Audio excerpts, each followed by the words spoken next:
Namaste to you, my sweet, kind, lovely, beautiful friends. It's great to be here today for another wonderful show. Sometimes I worry that my content is descending into minutia, and so I ask myself, what would be the most important thing to share with people? The meaning and importance of states of consciousness. The levels concept has really taken off here on this channel. I think that's what people are responding to.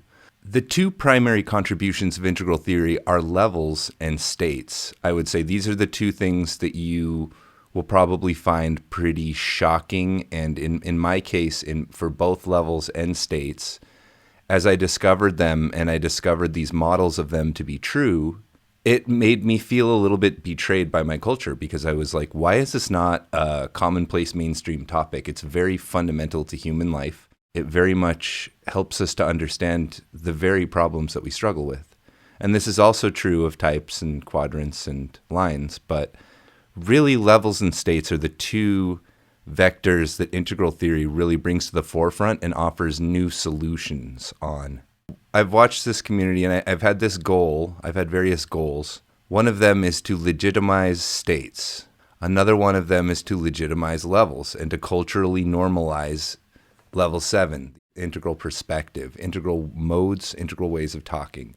Among both veterans and people that are new to integral theory, there tends to be a lot of people, a large share, a lot of the people who show up for me, they either really get states but don't necessarily get levels, or they really get levels and they don't necessarily get states. Both of them profoundly shift the way you understand the nature of reality. That's why they're both included as two of the 5 elements of an integral theory, which is an entire map of the totality of reality in real life. There is an entirely different way of understanding the integral theory, which is that it is a way of including all human perspectives and viewpoints into one viewpoint. It is to honor and acknowledge every potential perspective as well as every existing perspective.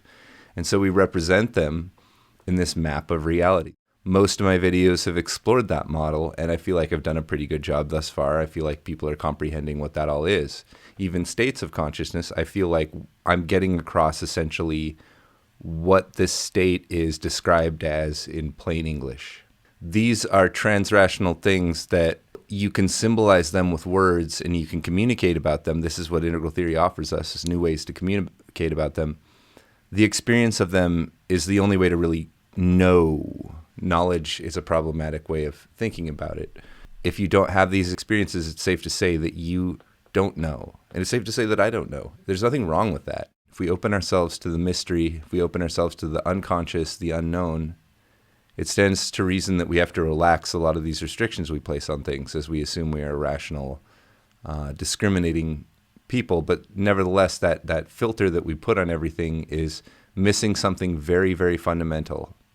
You either get it now, and I know you get it, and you're fine, whatever, or this is a thing that you just don't get yet. And I really think it's important that we all are on the same page about this and that we debate about it or do whatever we have to do until we can start having like realistic conversations about states of consciousness. Integral theory will be compared inevitably to New Age spirituality. It will be compared to Eastern mysticism. It will be compared to cults. It will be thought of as religious, and it's not any of those things. This is the most, it's taking into account all viewpoints, so it will include those viewpoints and what is valuable about them. As a way of proxying the integral theory message, I have proposed, I will continue to propose an atheist religion, a non-membership religion that worships consciousness. So what is consciousness as a value, as a virtue? Consciousness is awareness, knowledge, knowing, seeing, being awake, alert, and aware, thinking, caring, being concerned with, comprehending. Consciousness is what people have, we might argue, as opposed to lower animals. We all value that thing, I should assume. If not, that's a different conversation. But I think we all value that.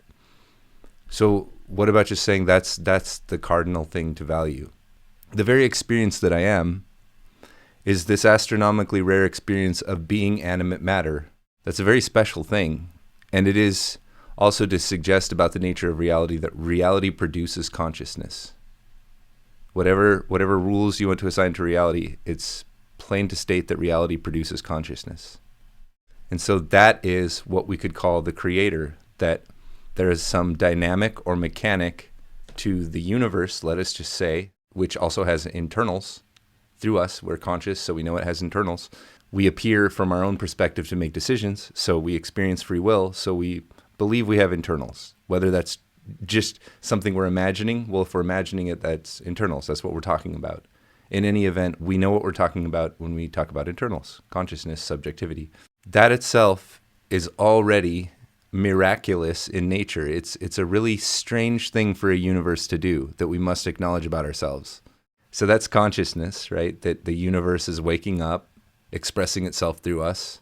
We don't really have a word for that because I keep calling it the universe, but then I have to clarify that it has internals. So let's call that spirit. Spirit's the whole thing, the internal and the external all at once. Spirit, just not magic, not some weird imaginary thing, but the essential nature or essence of a thing. The nature or essence of a thing is the spirit of a thing. So the cosmos, this reality which we inhabit, has, at least in our imagination, we imagine it to have a fundamental character or nature or spirit. That can be called God. That can be called spirit. That can be called the universe. And all of these should be perfectly fine to use as terms to define it. And I understand that when other people use those terms, they might be referring to something different. This is the compatibility layer that is offered by integral theory. When I talk about spirit, that's all I'm referring to. For some reason, the universe produces consciousness. Consciousness can become more conscious. You can have an attitude of embracing that consciousness, wanting to increase it, wanting to expand it, wanting to explore it. That would be a spiritual attitude. All atheists. No need for adhering to a traditional understanding of any people's view of this. I'm just talking about the nature of reality here. Interiority, as it expresses itself in me, tends to find itself to be this person, Adam, this character, Adam, this personality, ego. And for most of us, that is inescapable. That seems to be the nature of reality, that I'm this person. What we're claiming is a more spiritual perspective is that you don't understand yourself that way. You understand yourself to be the universe itself or spirit itself, which is exclusively aware of the consciousness of this individual person interacting with the subjectivity of this person. Now, that's a way of verbally describing it as knowledge, and that isn't what a state of consciousness is. But when you experience higher states of consciousness, these transcendental states, this is a way of kind of verbalizing what those states reveal to you and how it's understood to the experiencer in many cases, especially if they're an atheist. I'll clarify as well, non-membership. There's no leader. It's not anybody's thing. You can't be in it. There's no group against any other group. It's not a belief system. It's just to say, yeah, it makes sense to be. Being more conscious seems better. Consciousness seems to be the key ingredient to love and compassion and care and everything that I value. So consciousness is a good thing. I think that the nature of the universe, if I'm having a benevolent perspective on it, it's sort of consciousness directed. It's trying to increase consciousness, and consciousness is the way of bringing order to the chaos presented in the universe. I may be incorrect, but that seems like that would be agreeable to people of any philosophical persuasion whatsoever. Like, I don't really see how that could be disagreeable. But maybe it is. I don't know yet. If I could imagine for a moment that I've been this ego this whole time, I'm conditioned and habitually I act as this ego, so I don't really know how to not be this ego, and I don't really know how to tap into spirit or act through spirit. This is understandable. Why would you? This is very strange stuff. You haven't really understood the information that's been presented to you about this properly for it to make sense to you and all click. But if you're into this topic, you should be about a level where this will start to click with you and start to make sense to you. For example, instead of role-playing my ego or my personality, I can role-play, I can pretend to be spirit. This is a deliberate bastardization of a culture that is not mine. It's not an appropriation. I'm not trying to represent that culture. I'm a Western yoga guy. This is alternative. It's not traditional. It has no membership. I'm just saying, when I greet you, I find namaste to be a superior greeting. It is to, for a moment, say that I acknowledge myself to be spirit, the spirit of the cosmos, the interiority that is shared between all things. And I encourage and invite you and give you permission to respond in kind and to receive that at that level. That can be phony and it can be real. We as state chasers, we as seekers, should strive for that to be more and more real, more and more our self-image. It isn't just a personality. It isn't a character that you play. It's actually something at a senior level to that. It's a senior comprehension of the nature of reality in the self. There's sort of two audiences.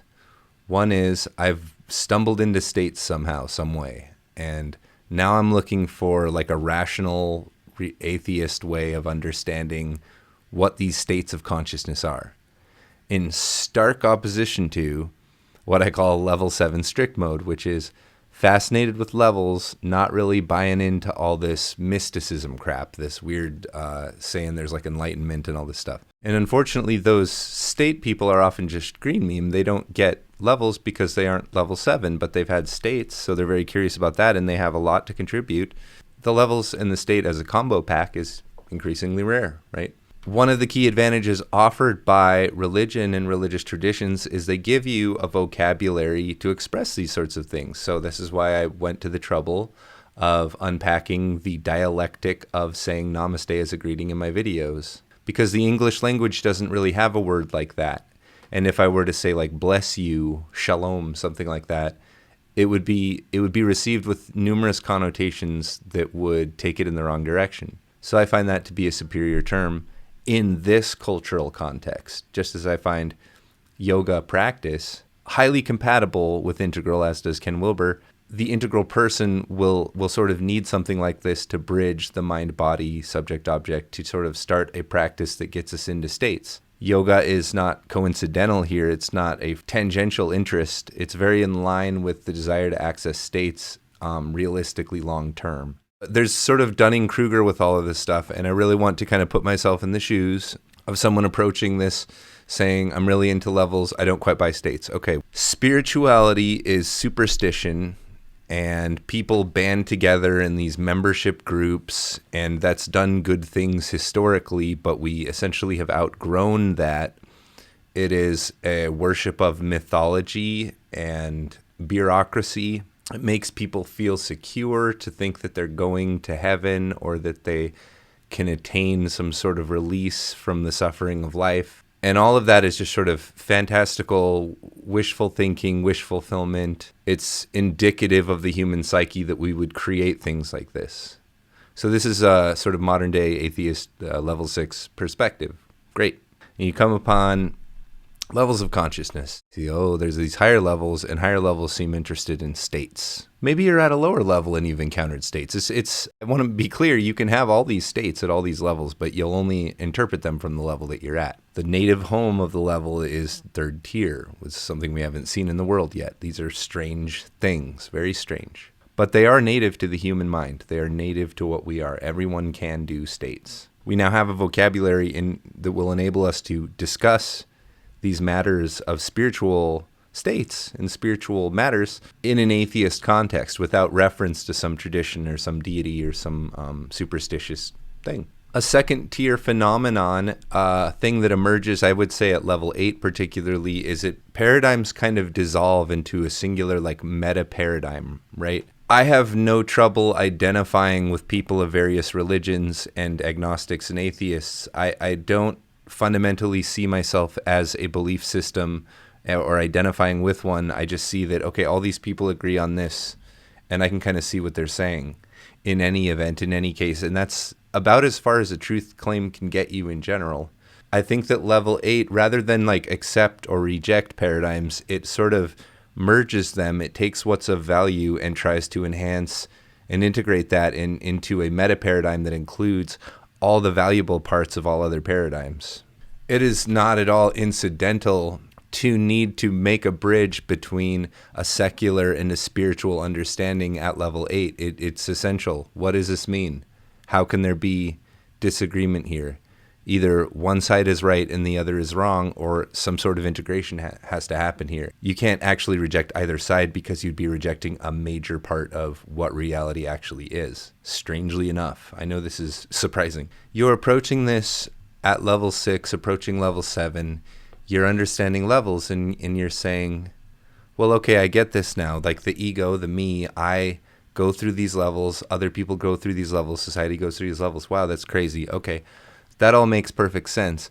But then Adam or whoever starts talking about at higher levels, you're no longer that person. You're no longer that thing. And you go, okay, well, that kind of sounds weird and lame and trippy and stuff. And I'm clearly needed here in the world. I don't want to be a brain in a jar or something crazy like that. I don't want to crawl into seclusion and escape from reality or whatever.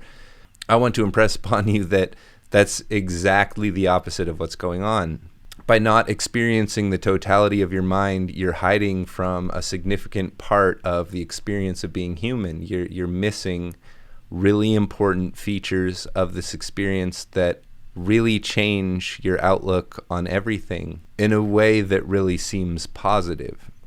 Nature has evolved to the point where it considers itself a person for survival purposes. That helps it survive better. We collaborate better for more survival so that we can continue to grow our GDP.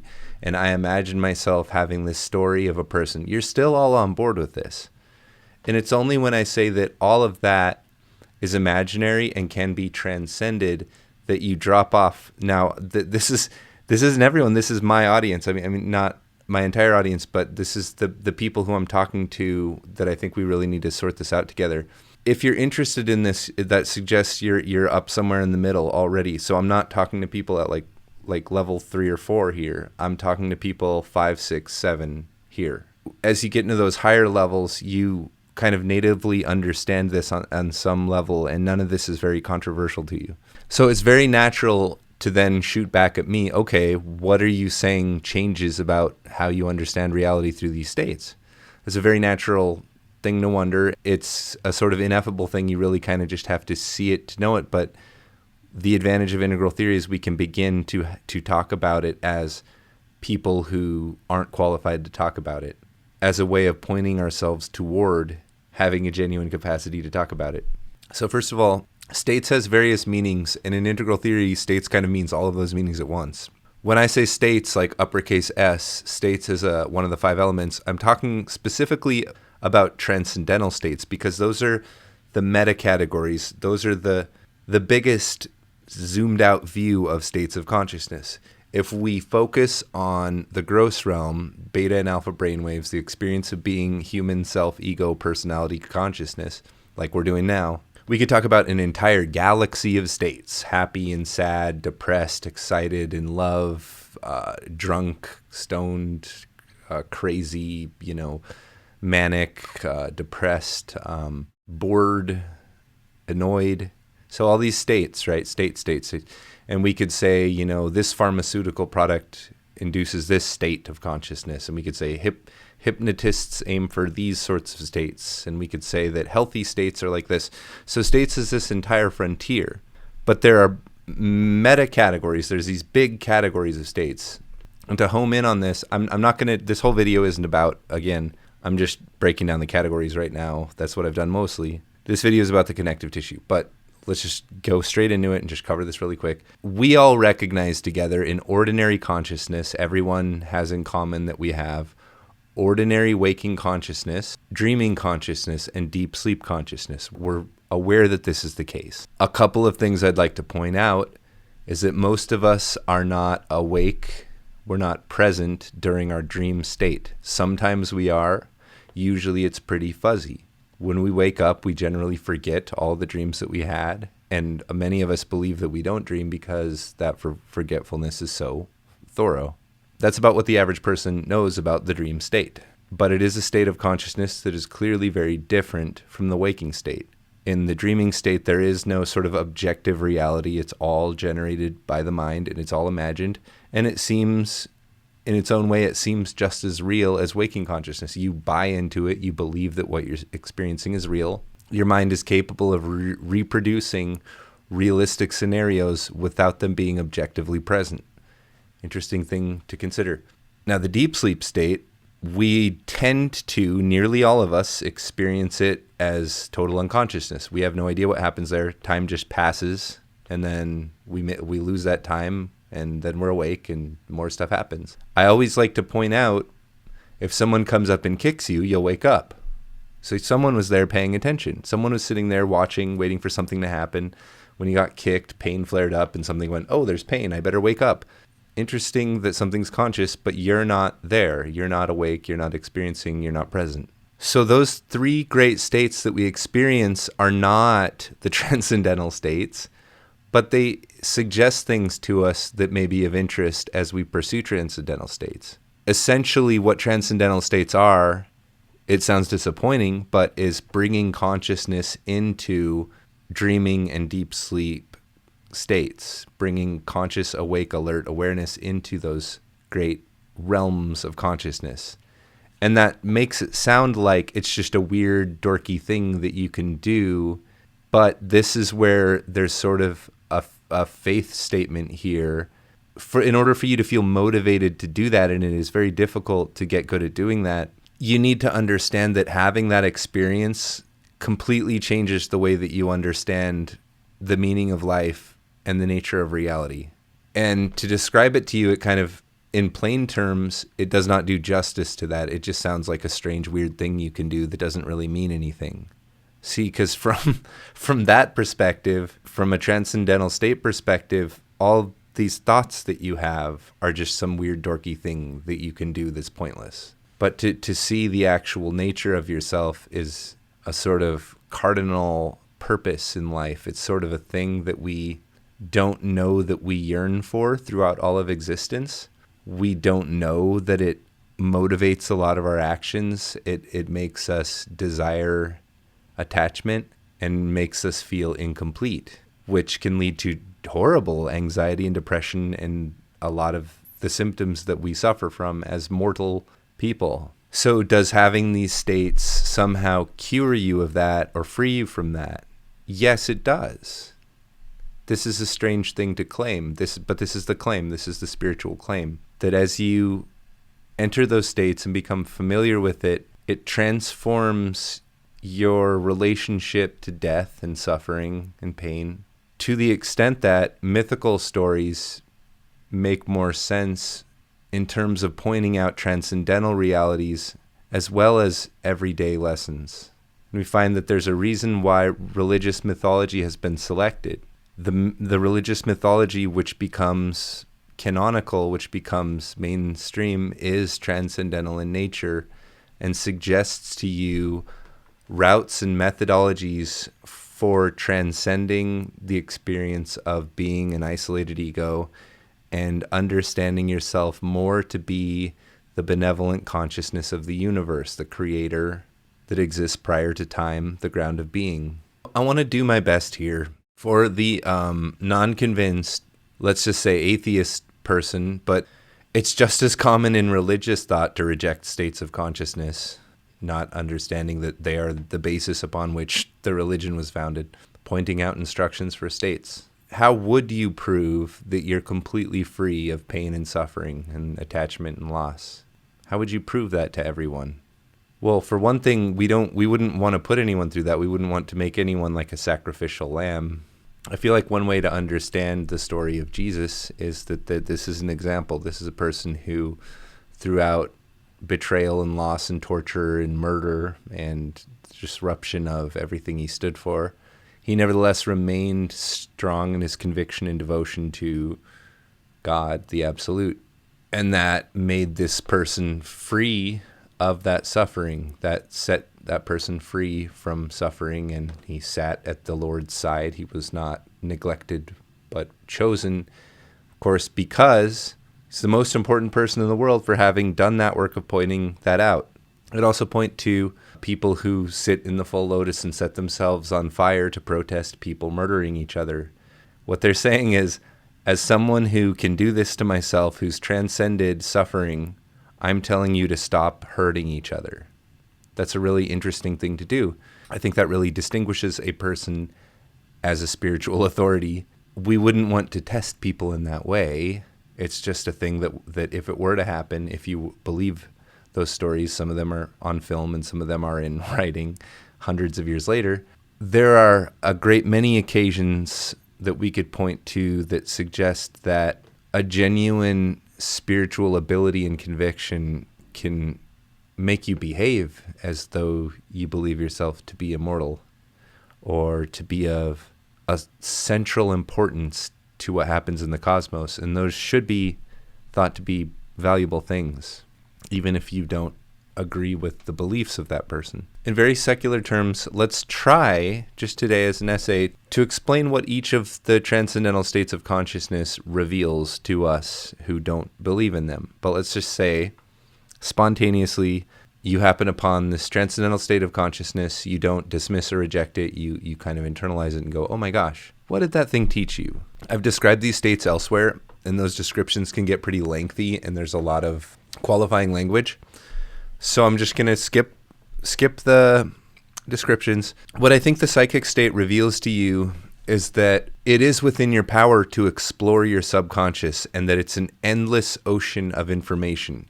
You may experience these directly as sort of what you might consider a hallucination or a visualization, a daydream maybe. You can enter these totally different states of consciousness from what you're used to, and they make consciousness subjectively very different. What that tells us, because we're now operating at the level of psyche, we're governing what the ego is and what it can be and what it can do, we realize that we can shift ourselves into different psychological spaces through conscious intention, that we can understand reality in multiple different interpenetrating, overlapping ways, and that we essentially must do this in order to continue forward in our spiritual journey, because we're encountering paradigms that are sort of like glacially arriving at one another and need to be reconciled. Through repeated exposure to psychic states, you will tend to start to acknowledge the importance of this vector, that to go deeper and deeper into this is going to continue to reveal things to me about myself and the nature of reality that I can't even put into words, and that are very obviously, just to me, as I experience them, they're very obviously very significant to the story of my life, to directly the concerns that I have, the things that I'm scared of and worried about. They are of immediate significance to me. This is psychic states. You're having psychic states. So in the best of cases, if you're understanding this properly, this should be kind of aligning you, okay, I need state practice. I need to pursue this further to get more of what I'm getting out of this. And I haven't really sorted out what I am and how I stand in relation to all of this. I exist in this sort of nebulous terrain right now of uncertainty. It's very like green meme. It's similar to green meme. There's a reconciliation needed. There's a clear dialectic at play here. There is this apparent gross reality, and then there's this apparent subtle reality. And I'm just starting to realize that subtle reality that I've never had access to before, that kind of dream realm. It's not just in dreams. It can come out here, in anywhere, in any moment. The kind of material and content that occurs in my dreams is influencing everything that happens in my daily experience in the gross realm. And that sounds like superstitious or weird, but it's just a simple observation that psychologists know, if I take the time to kind of break this all down. Your dreams reveal to you the way that you conceptualize reality. And as you go through your day and you relate to people, you're not even aware of the patterns that you're recognizing and the way that you're interacting with patterns and the way that you're conceptualizing yourself as an agent in this operation, and the way that you're conceptualizing the other, the universe, the other people, the way that all of this is unconscious to you. The psychic states reveal to you that this can be conscious to you. And you're faced with a sort of red pill, blue pill issue here where, like, maybe I just don't want to know all that and I just want to operate on autopilot, and that's great. Well, that's fine. This is the red pill, blue pill debate, right? I mean, this is why would you go up to a higher level? Why would you open up to higher states of consciousness? Just wanting to know what's true, wanting to understand, going off into the unknown, exploring. That's why you would do this. It's part of the play. It's part of the game. Take it from me, a lot of intellectual conversation is a sort of shadow play. It's playing around with concepts. Does this one work? Are these compatible? States of consciousness are different. They're transforming the way that you relate to those concepts the generation of concepts. So it's an entirely different category from knowledge.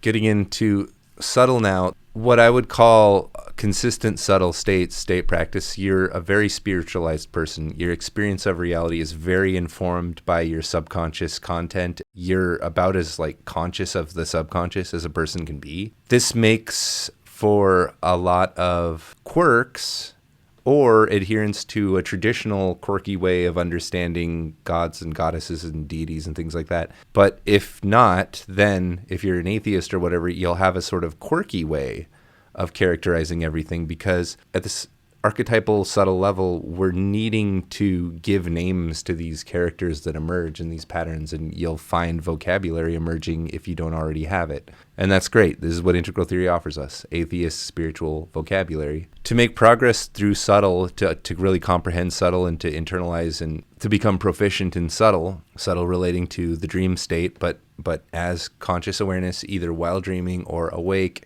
bringing dream content into waking content, a sort of merging of those two realms, this would be the subtle state. It would be, if you hadn't practiced a lot already, which you generally have, it would seem utterly crazy what's happening. I mean, it's totally wild. It's very visionary. It is the sorts of things that prophets would describe, these visions and revelations. If you really get to know the dreaming mind, you know that it's just genius at coding things in symbols and poetry and images. This isn't the same thing as mythology. It's deconstructing the way that you actually comprehend reality. This is a necessary step along the path. You have to see it directly, that you're generating reality based on myth. Not saying to believe in myth. I'm saying that you already understand reality according to mental constructed myth. This is what subtle will reveal to you. This is why the spiritualized person will begin to describe gross reality as illusory, because we see that the thing that we think is this reality around us, and this social reality and this intellectual reality that we can talk about, is all just a play of shadows referring to something that we don't actually experience. Even the sensory information, if I look at something in front of me, I think I'm seeing it. What that actually means is, in some reality I have no connection to, a beam of light reflects off a thing and hits my eye, and my eye encodes that into a signal that travels to my brain. My brain then generates an image of something in front of me that's a particular color and a particular brightness based on that. I'm an AI visualizer. Nothing that I see is actually there. It's all just imaginary. It may be accurate, but this is the nature of everything known, is that it's all a mental construction based on input. The subtle mind comprehends this intuitively. The reality that we experience while waking refers to an objective reality and is thus different from dreaming, but the experience of it is a dream. We've created a dream which allows us to interact with objective reality. That's what is revealed to you through these subtle states. Not very sexy to put it in plain English, but when you actually experience it, it's pretty disruptive, because there's a lot of things that you're taking very, very seriously that are just silly, imaginary, illusory dreams. This is what subtle reveals to you. Causal state, the ultimate experience of oneness, not just with the world and others, but the whole thing is just one. Just I am one forever, prior to time. Emptiness, without form, without content. What would this tell us? Let's say that you're awake and aware. You're that person who will respond when someone kicks you while you're sleeping. You're there watching that happen. And you know that you were unconscious during that time, so there's kind of no time. Like you said, it just slipped past. You weren't even there. But if you were conscious in that time, you'd know that there's something forever there watching to see if you get kicked. There's something forever there watching to see if anything that happens. There's this witness to everything. That is actually what you are. So this whole time, so we've deconstructed along this path this idea that I'm a personality and an ego, and I'm the atom person, that story, that genetics, that I'm all that. That's true. But I'm also the consciousness of the universe made flesh in one particular instance and in all particular instances. What causal gives you is, for one thing, you recognize that everything presented to you in your life is taking place in a theater. And there's a person at a seat in a totally different reality just taking it in. Everything that happens in this theater in objective reality stands in a particular sort of relation to consciousness itself, which we believe that we're in it, that we're experiencing all this suffering and pain and wonderful things and love and all that.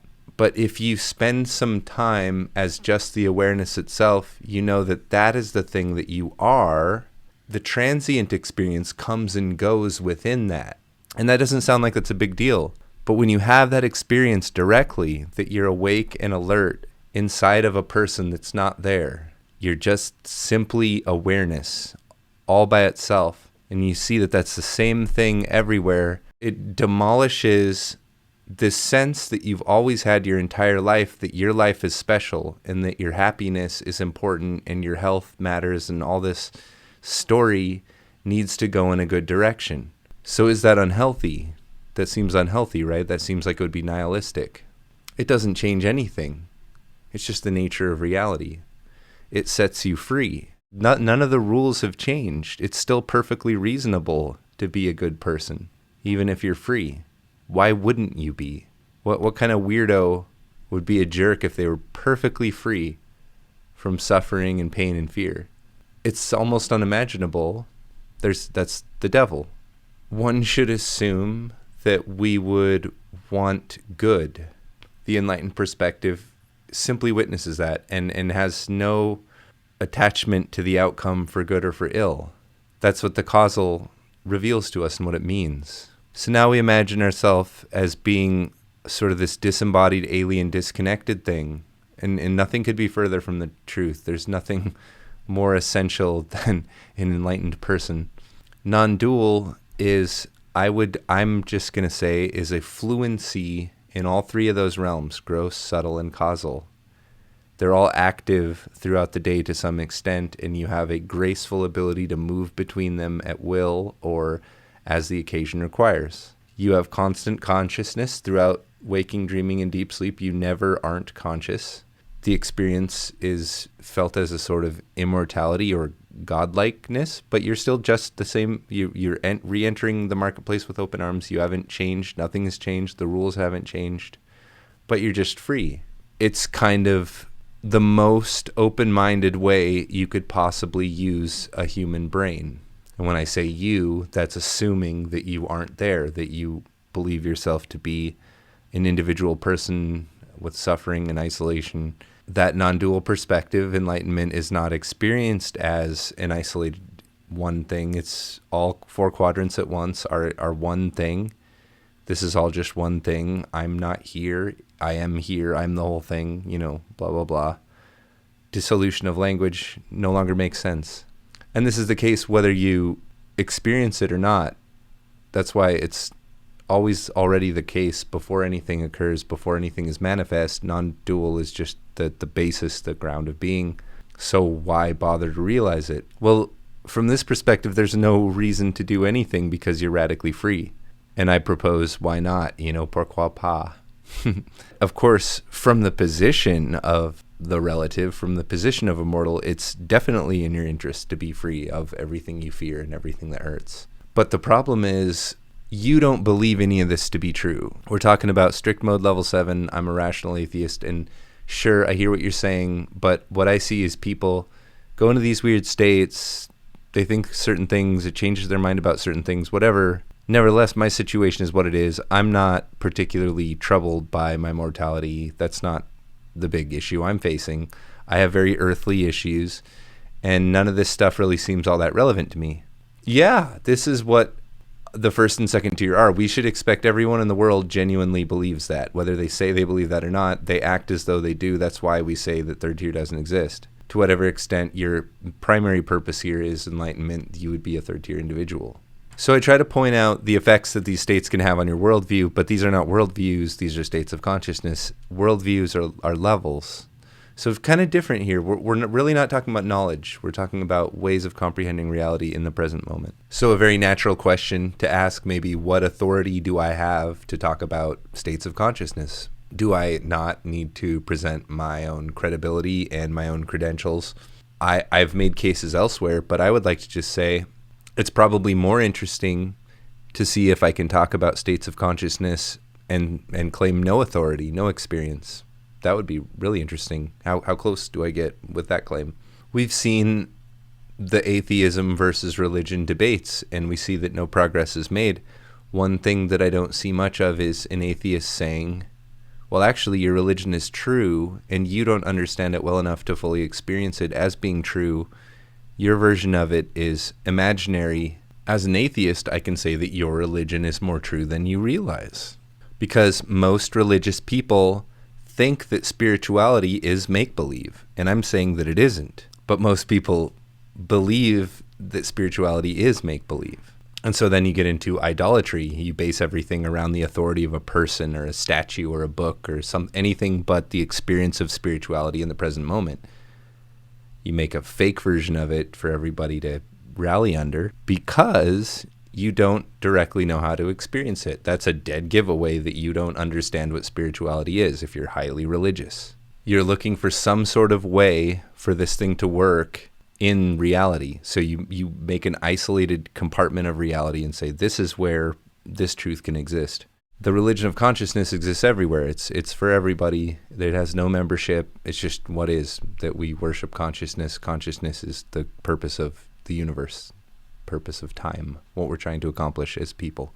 So what integral spirituality hopes to achieve is that we could have this sort of conversation between people who are religious and people who aren't religious, atheists, Christians, Buddhists, agnostics, that we could all have a sort of conversation with terminology that could apply to all of these different contexts. This is a very level 8 mission, fusing paradigms, integrating paradigms into a meta-paradigm. And this is very in line with level 6. It is more inclusive, it's more sensitive, it's a viewpoint that includes more viewpoints. It should appeal to level 5. It's more universal and more true. It includes more of reality. And it's our hope that we can begin to have these sort of cross-spiritual dialogues where we acknowledge what is true about one another's perspective while disavowing those things that we'll never agree on. And hopefully people of various religious and non-religious beliefs can understand that we're more together than we realize, in that we all have access to states. States are transcendent. States put us in touch with the thing that we think is spirit. We should hope to eventually find some overlap, regardless of what affinity a person believes that they're coming from. The big claims I'm making here, the things that I'm actually trying to put forward and make as claims, I think this is very compatible with integral theory. And this is my genuine personal opinion. This is my thesis. States of consciousness, no matter who you are, states of consciousness are a primary concern of human life. Transcendental states of consciousness are a primary concern of human life, whether you realize it or not. Number 2, states of consciousness are a one true path. They're the thing that all religions are pointing to. States of consciousness, what we're referring to is a way to enlightened consciousness, or fully awake, alert, aware all the time consciousness. It is a thing you can do, and religions in various forms are attempts to show you the way to get there and to unpack what those states reveal to you. Are they effective? Different question. We as atheists should be integrating this truth into our understanding as atheists. The states module of integral theory, this gross, psychic, subtle, causal, non-dual, is a way of allowing for interreligious dialogue. It is a framework that allows us to successfully integrate religious and non-religious thinking. This is a huge goal in philosophy. If you comprehend the states concept, if you're really getting what it means, you understand that reality is spiritual. That's a big claim. If you understand states in integral theory, you fundamentally understand the primary purpose and meaning of religion, whether you believe in a religion or not. Now that comes with the pushback.